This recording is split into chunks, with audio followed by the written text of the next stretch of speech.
السلام علیکم ورحمۃ اللہ وبرکاتہ.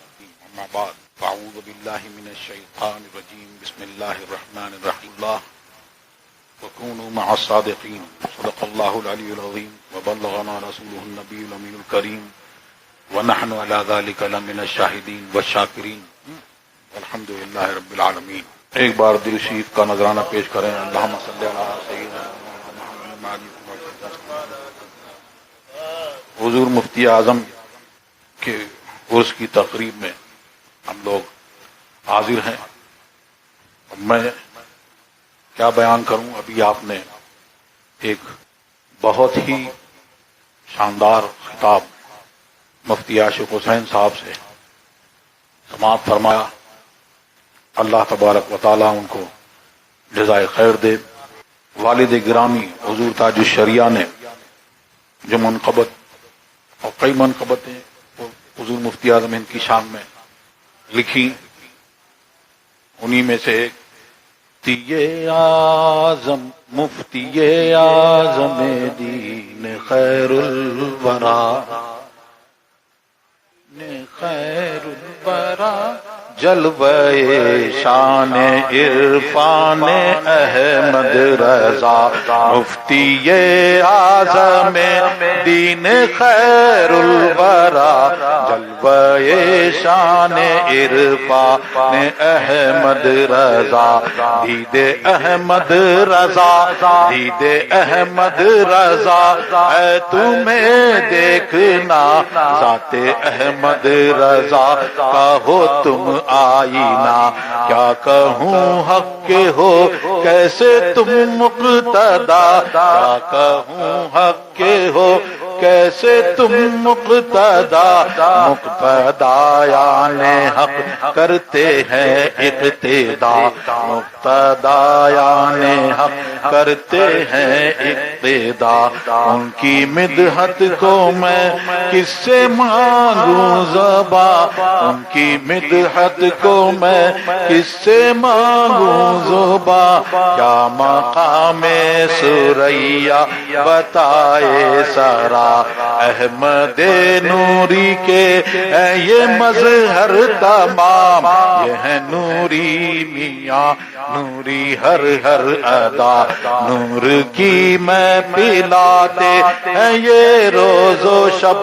جس کو پینا ہو آئے ہے میں خانہ وا. مفتی اعظم دین خیر الورا احمد رضا اے بہت علم والے اور پیر بھی. آنکھوں دیکھا نہ ان سا نہ کانوں سنا. ان کا سایہ سروں پر سلامت رہے.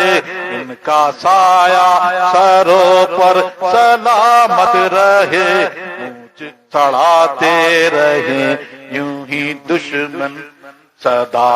ان کا سایہ سروں پر سلامت رہے. ان کے منہ سڑاتے رہے یوں ہی دشمن صدا. ان کے حاسد پہ دیکھو وہ بجلی گری. ان کے حاسد پہ دیکھو وہ بجلی گری. وہ جلا دیکھ کر وہ جلا وہ جلا. وہ جلیں گے ہمیشہ جو تجھ سے جلے. وہ جلیں گے ہمیشہ جو تجھ سے جلے. مر کے بھی دل جلو کو نہ چین آئے گا.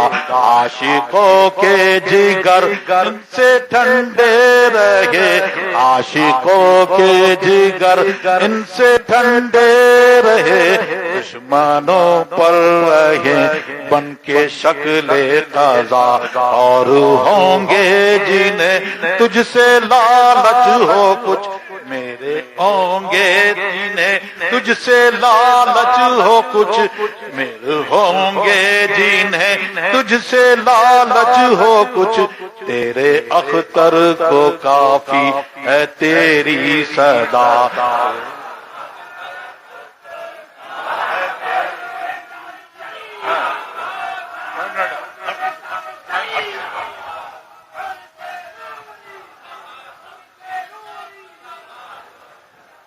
حضور مفتی اعظم نور اللہ مقدہ کی پوری زندگی جنہوں نے ان کو اپنے سر کی آنکھوں سے دیکھا، آپ نے بھی بہت خدمت میں رہے، اور جنہوں نے دیکھا وہ یہ بتاتے ہیں کہ حضور مفتی اعظم ذوف کا عالم ہے، اور آخری وقت ہے، لوگ لے کر آتے ہیں، کوئی ادھر سے پکڑے ہے، کوئی ادھر سے پکڑے ہے، اور مسجد میں حاضر ہیں، اور ذوف ہے، منہ سے کراہ بھی نکل رہی ہے، لیکن جیسے ہی تکبیر ہوئی پھر کھڑے ہوئے، اب سہارا نہیں لیں گے، اور جب کھڑے ہوئے اللہ کی بارگاہ میں حاضر ہیں تو اس وقت ساری کراہ جو ہے وہ دور ہے۔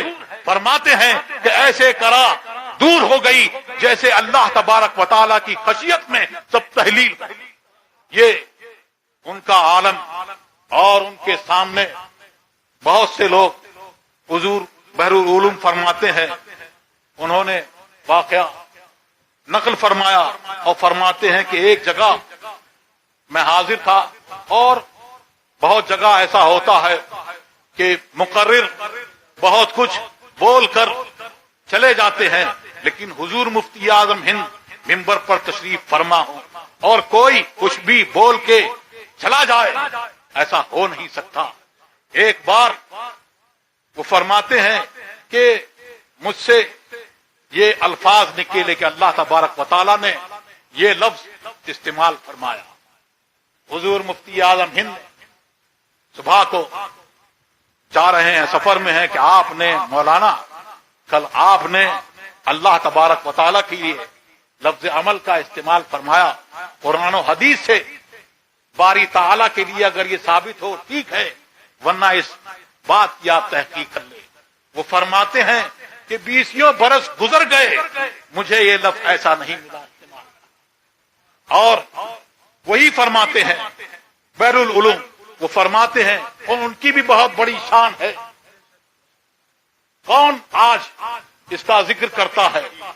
وہ فرماتے ہیں کہ ایک جگہ تقریر میں میرے منہ سے یہ بات نکلی کہ وہ بدنصیب مسلمان رات میں 12 بجے تک سنیما دیکھتے ہیں اور صبح 12 بجے تک سوتے ہیں۔ سرکار مفتی اعظم ہند نے جلال فرمایا اور فرمایا یہ میں مان نہیں، یہ ہو نہیں سکتا۔ محمد رسول اللہ رسول عربی جس کے نگہبان ہوں وہ بدنصیب نہیں ہو سکتا، آپ کچھ اور کہیے۔ یہ ہے مفتی اعظم ہند کی شان، اور بہت ساری باتیں ایسے بدل دیتے۔ وہی فرماتے ہیں کہ بریلی سے گزرنے والی کسی ٹرین کو طوفان ایکسپریس، تو لوگ کہتے تھے کہ اسٹیشن پہ 1 بجے طوفان ایکسپریس بریلی اسٹیشن پہ آئے گا، طوفان آئے گا۔ ہاں، حضور مفتی اعظم نے فرمایا واہ، اگر یہی کہنا ہے تو یوں کہو کہ بریلی اسٹیشن سے 1 بجے طوفان گزر جائے گا۔ راہ سے تصرف سے بات کیسی ہو گئی۔ یہ ہے حضور مفتی اعظم ہند کی شان۔ بس مجھے اور کچھ عرض نہیں کرنا ہے۔ تو ان کی ساری زندگی، حضور مفتی اعظم ہند کی زندگی جو قرآن نے فرمایا، اور اس کی تاکید حدیثوں میں بھی آئی کہ اگر تم کوئی بری بات، غلط بات اگر دیکھو تو اس کو تم روک دو ہاتھ سے، اگر طاقت رکھتے ہو، اور اگر اتنی طاقت نہیں تو پھر زبان سے اس کی برائی بیان کرو، اور نہیں تو اگر اتنا بھی نہیں ہے تو کم سے کم دل سے اس کو برا جانو۔ اور یہ ایمان کی بہت ضعیف علامت ہے، تو اس میں فرمایا کہ اس طرح سے کرو۔ حضور مفتی اعظم ہند کی ساری زندگی یہی امر بالمعروف اور نہی عن المنکر، کنتم خیر امۃ اخرجت للناس تأمرون بالمعروف وتنہون عن المنکر۔ ساری زندگی آپ نے اسی پر گزاری اور اسی پر حکم دیتے رہے اور فرماتے رہے اور ٹوکتے رہے۔ جہاں جس کو دیکھا تعویذ آپ لکھا کرتے، اور بہت سارے لوگ اگر کوئی داڑھی منڈا آ جائے، داڑھی منڈا تو سامنے حضور مفتی اعظم ہند کے آ ہی نہیں سکتا، اور عورتیں آتی اور اگر اس کا کوئی ہاتھ ذرا سا کھل جائے، چوڑی دکھ جائے تو فرماتے 2 کروڑ لاہور، 2 کروڑ لاہور، معاذ اللہ معاذ اللہ، اور بہت کچھ حضور مفتی اعظم ہند فرماتے اور نصیحتیں کرتے. تو ان کی ساری زندگی حدیث میں جن لوگوں کی مدح فرمائی گئی کہ فرمایا گیا لا یزال من امتی امت قائمۃ بامر اللہ لا یضرهم من خالفهم حتی یاتی امر اللہ، کہ میری امت میں ایک گروہ ہمیشہ حق پر قائم رہے گا اور مخالف اس کا کوئی کچھ بگاڑ نہیں سکے گا. تو وہ ہیں، انہوں نے درس دیا جنہوں نے ان کے درس کو لیا اور جنہوں نے ان سے سیکھا اور فرمایا متقی بن کر دکھائے اس زمانے میں کوئی ایک میرے مفتی اعظم کا تقوی چھوڑ کر، اور فرمایا کہ مفتی اعظم کا ذرہ کیا بنا اختر رضا، محفل انجم میں اختر دوسرا ملتا نہیں. آپ نے ابھی فرمایا حضور مفتی اعظم ہند کو لوگ بہت بڑے بڑے سیٹ اور بہت بڑے بڑے نذرانے دینے کی کوشش کیا کرتے. آپ بہت سے لوگوں کو قبول بھی کرتے اور بہت سے لوگوں کو نہ جانے کیوں واپس بھی فرما دیتے تھے. تو تاج الشریعہ کا ان کا ایک واقعہ مجھے یاد آ گیا کہ حضور اسی طرح حضور مفتی اعظم کے واقعے کی طرح کہ آپ کے پاس بھی کسی نے آپ کو 1 لاکھ روپیہ نذرانہ دیا، اب جہیں بھی دیا کہیں حضور تاج الشریعہ نے کوئی بات پتا چلی، فرمایا جو بھی جمعہ کے لیے آئے جس کے لیے بھی حضرت نے فرمایا یہ 1 لاکھ روپیہ اس کو نذرانے کا واپس کو پہنچاؤ. تو یہ ہے بزرگوں کی شان. اللہ تبارک و تعالی ہم سب کو ان کے نقش قدم پر چلنے کی توفیق عطا فرمائے اور ہم سب کا خاتمہ بالخیر فرمائے، ایمان کی حفاظت فرمائے. اور جو لوگ جہاں سے بھی آئے ہیں اور جو لوگ باہر ہیں اور جو نہیں آ پائے اور جو لوگ سن رہے ہیں، اللہ تبارک و تعالیٰ ان سب کی جائز مرادیں پوری فرمائے اور پریشانیوں کو دور فرمائے، اور ہماری آپ کی سب کی اللہ تبارک و تعالیٰ روحانی جسمانی بیماریوں کو دور فرمائے اور ہم سب کو مسلک اہل سنت و جماعت پر، مسلک اعلی حضرت پر قائم رکھے. اسی پر